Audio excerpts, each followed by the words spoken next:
Well, let's come away from there for a minute. You don't want to be sitting there watching me slogging away at the hollowing, just seeing the tool going in and out. That's not exciting. There's so many other better turners to watch for hollowing, like Wayne the Woodturner. So I decided I'll just give a few shout outs. First is Terry over at Chestnut Products.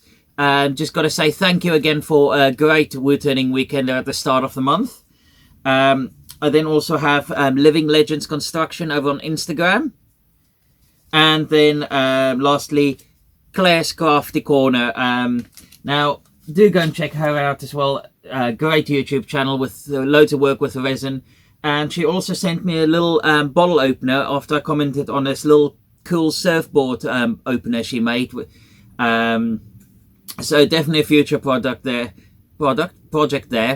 Thank you, Claire. Right, now let's get back to the end of the hollowing and the finishing of the project.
Well, thank you for joining me in Jigsaw Shed. Now, this is my entry for the YouTube Cross Channel Challenge.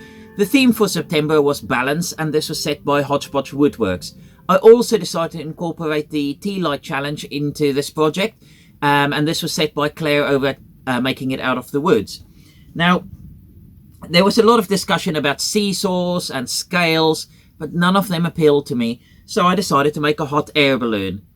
Now you may ask, how's that related to balance? Well, without going into physics much, obviously for a balloon to rise, there needs to be an imbalance in forces. So hot air is lighter than cool air, and enough needs to be generated to make the balloon lighter than air for it to rise.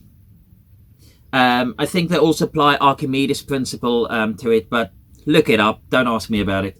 Well, I can't say I overly enjoyed this project, mainly because it was massively long. I think I've got about 15 hours, if not more, invested in this. Mainly because of the resin pours and the hollowing. I did max out my hollowing tools, so I borrowed one from DB Woodworking UK. But I think if I've got to do another hollow form of this size, I will get the Simon Hope hollower with an extra long handle. But overall, I'm pleased with how it's turned out, and yeah, it looks good on the side. And yeah, if you enjoyed it, please give the video a thumbs up. But even if you didn't, give it a thumbs down and leave me a comment down below. I do try and respond to every comment. Also, please subscribe to my channel if you've not done so yet, and hit the bell icon and you'll be notified when my next video is out. Anyways, thank you for watching, and I'll see you next time.